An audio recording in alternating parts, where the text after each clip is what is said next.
시편 112편은 111편과 많이 닮아서 쌍둥이 시편이라고 불린다고 합니다. 두 시편은 모두 할렐루야로 시작하고 있습니다. 그래서 두 시편이 모두 하나님 되심을 깊이 그리고 높이 찬양하고 있습니다. 또한 이 두 시편은 모두 알파벳 시편이라고 해서 혹은 답관체 시편이라고도 불립니다. 히브리어 자음은 총 22자입니다. 이 두 시편이 모두 1절부터 8절까지는 히브리어 자음을 2개씩 상반절과 하반절 머리 끝자에서 사용하고 있고 9절에서 10절에는 3개씩 상반절과 중반절, 하반절을 머리 글자로 사용하고 있습니다. 그리고 111편의 마지막 절인 10절에서 여호와를 경외함이 지혜의 근본이며 그의 계명을 지키는 자는 모두 훌륭한 지각이 있는 사람이다 라고 노래했는데 이 112편의 1절에서 그 내용을 거의 그대로 받아서 여호와를 경외하며 그의 계명을 크게 즐거워하는 사람은 복이 있도다 라고 말하고 있습니다. 마치 단어의 끝만 읽기처럼 마지막 문장 읽기와 같은 노래를 하고 있는 듯한 느낌을 주면서 우리가 좀 더 원어를 볼 수 있다면 이 느낌이 다가오겠지만 번역이다 보니까 이런 것들에 대한 한계점들이 조금 있는 것 같습니다. 어쨌든 시편 111편과 112편은 모두 표제어가 없이 누가 기록했는지는 알 수 없습니다. 하지만 아마도 이런 형식상의 내용들을 보아 한 사람이 기록한 것으로 봅니다. 하지만 두 시편은 내용적으로는 조금 다릅니다.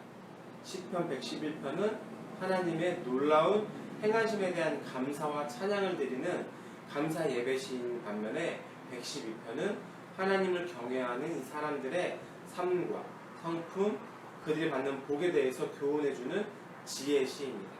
형식은 같으나 내용은 조금 다르게 되어 있는 것이죠. 1절을 제가 읽겠습니다. 할렐루야 여호와를 경외하며 그의 계명을 크게 즐거워하는 자는 복이 있도다. 시인은 복이 있는 사람의 두 가지 특징에 대해서 이야기하고 있습니다. 첫째는 바로 여호와를 경외하는 것. 둘째는 하나님의 계명, 곧 하나님의 말씀을 즐거워하는 것이라고 이야기합니다. 경외의 문자적인 의미는 두려움입니다. 그래서 하나님을 경외한다라는 것은 곧 하나님을 두려워한다라는 의미입니다. 그런데 이것이 우리가 알고 있는 두려움에서 나오는 이 하나님을 두려워한다는 것이 하나님을 무조건 무서워하거나 공포심을 갖는다는 느낌만을 갖고 있지는 않습니다. 이 두려움은 유한하고 죄된 본성을 가진 이 인간과 영원하시고 절대적이신 이 거룩하시고 전지전능하신 창조주 하나님과 이 인간에 대한 차이에서 벌어지는 감정입니다. 이것이 맞는 예화는 아니긴 하겠지만 내가 너무나 좋아하는 스타들을 봤을 때 가까이 갈 수도 없는 것처럼, 아니면 TV에서 보는 내가 존경스러운 사람을, 혹은 TV가 아니더라도 내가 굉장히 존경스럽게 여겼던 분을 만나러 갔지만 정작 악수를 못할 것 같은, 근데 하물며 인간에게도 그러한 감정을 느낄지인데 전능하신 하나님과 인간의 차이에서 오는 분명한 이런 경외, 두려움은 존재할 것입니다. 우리의 주위에서 부담스러울 정도로 바르게 살면서 학문적으로 한 그런 사람에게도 갖는 마음과 비슷하겠죠. 어쨌든 이 그리스도인들은 하나님의 말씀, 하나님의 계명을 즐거워합니다. 영원한 하나님의 말씀이 우리를 우리답게 만들고 이 땅에서도 영원에 잇된 삶을 살 수 있게 해주기 때문입니다. 시인은 이 여호와 하나님을 경외하고 하나님의 말씀, 하나님의 계명을 즐거워하는 사람이 복이 있다 했는데 이것은 비단 시인만의 고백이 아니라 우리의 고백이 되어야겠지요. 2절과 3절입니다. 그의 후손이 땅에서 강성하며 정직한 자들의 후손에게 복이 있으리로다. 부와 재물이 그의 집에 있으며 그의 공의가 영구히 서 있으리로다. 하나님을 경외하고 하나님의 말씀을 즐거워하는 사람은 복이 있다고 말한 시인은 이제 그 후 복이 후손에게 이어질 것을 노래하고 있습니다. 우리로 인해서 우리의 자녀들, 내 손자, 손녀, 혹은 결혼하지 않았지만 저의 조카, 그리고 우리 후손들에게까지 그 복들이 있고 부와 재물이 있다면 얼마나 좋을까요? 고대의 부와 재물을 가짐은 하나님께 복을 받은 것의 증거로 받아들여졌습니다. 그러니 많은 재물 자체가 복은 결코 아닙니다. 솔로몬은 이스라엘 전 역사상으로 보면 가장 큰 부자였습니다. 하지만 그는 그 큰 재물로 인하여서 하나님의 경외함과 하나님의 말씀을 시간이 지날수록 놓치고야 말았습니다. 그래서 하나님께서 수고도 아니하고 길쌈도 아니하고 잘 자라는 백합화를 가리키면서 솔로몬의 모든 영광도 입은 것이 이 꽃 하나만 같지 않다라고 말씀하십니다. 굉장히 놀랍고 충격적인 말씀일 것입니다. 솔로몬의 모든 영화와 꽃 한 송이는 비교 자체가 사실은 불가능합니다. 그런데 예수님께서는 꽃에 손을 들어주셨습니다. 인생의 후반에 솔로몬에게는 하나님의 경외함도 없고 하나님의 말씀에 즐거움도 없었지만 들의 백합화는 오직 하나님만을 바라보기 때문에 아마도 예수님께서 이러한 말씀을 하신 것이 아닌가 싶습니다. 복된 인생이 되는 것도, 조상도 하나님을 경외함과 하나님의 말씀을 기뻐하는 것을 통해서 가능하고, 후손도 동일하게 하나님을 경외함과 하나님의 말씀을 즐거워하는 것을 통해서만 가능합니다. 우리가 다른 것이 아니라 이 믿음의 유산들을 나의 후손들에게 남겨주는 삶이 되기를 간절하게 소망합니다. 그러면 4절에 이렇게 고백합니다.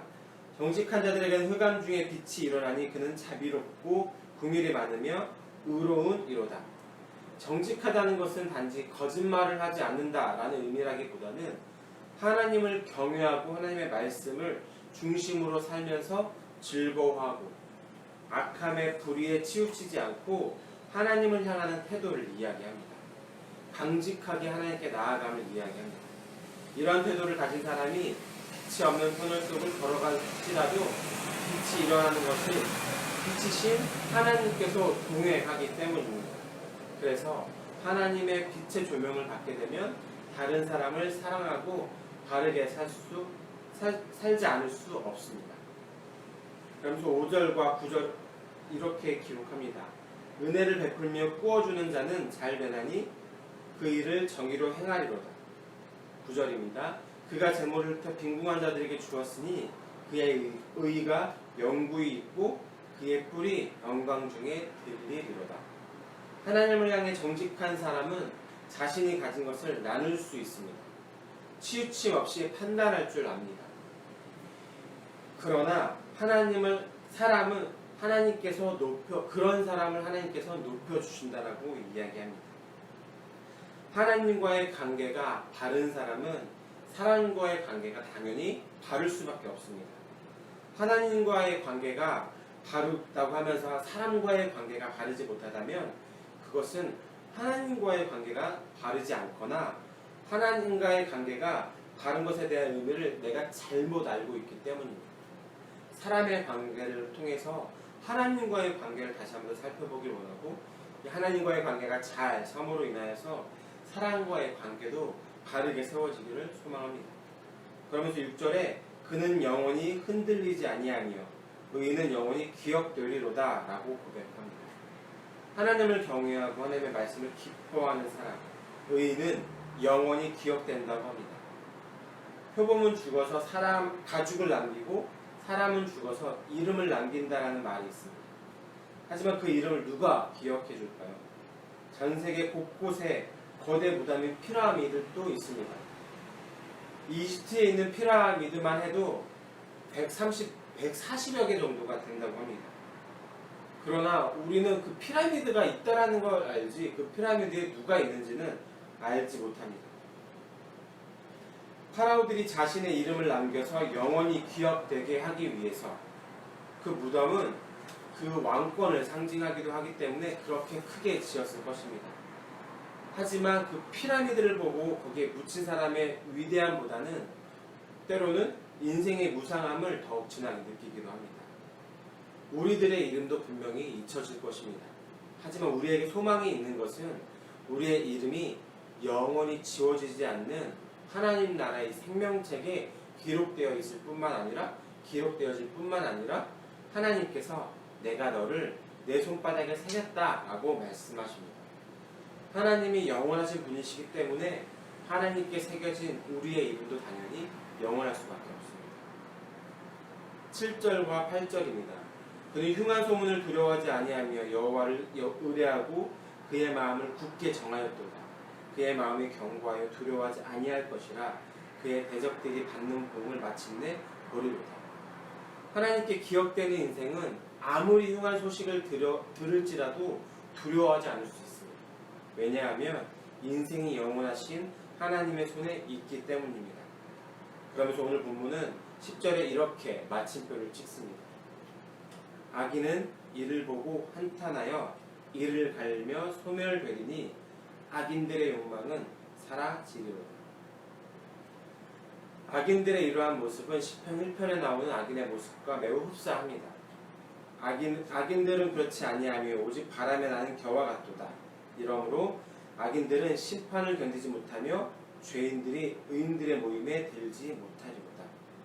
사실 악인들이 본질적으로 동일하기 때문에 늘 비슷한 모습으로 나타날 수밖에 없습니다. 마지막에 악인들이 분노하며 의인들의 모습을 보며 이를 빠드득하고 갈지라도 악인들의 소원이 성취되지 못할 것이라고 이야기합니다. 즉 악인들이 분노하면서 의인들을 부러워할 것이라고 이야기합니다. 부러워하면 지는 거다라는 말이 있습니다. 악인들이 큰 분노를 낼지라도 의인을 결코 이길 수 없음은 하나님께서 편들어 주시기 때문입니다. 하나님을 경외하고 하나님의 말씀을 즐거워하는 사람이 예배의 생활을 이루어서 하나님과 함께 관계에서 이 마치 천을 짤 때 실줄과 날줄이 엮여지듯이 이러한 삶을 살면서 그가 또한 사람에게 나누어주는 삶과 정의를 행함으로써 생활의 예배, 우리의 예배가 생활화를 이루어가면서 하나님과의 관계에서 시줄과 날줄의 삶을 엮여지기를 소망합니다. 복 있는 사람의 인생은 예배의 날줄과 섬김의 시줄, 이것들이 교차되어지면서 하나의 예쁜 옷들로 예쁜 천으로 만들어지는 것임을 우리가 기억해야 될 것입니다.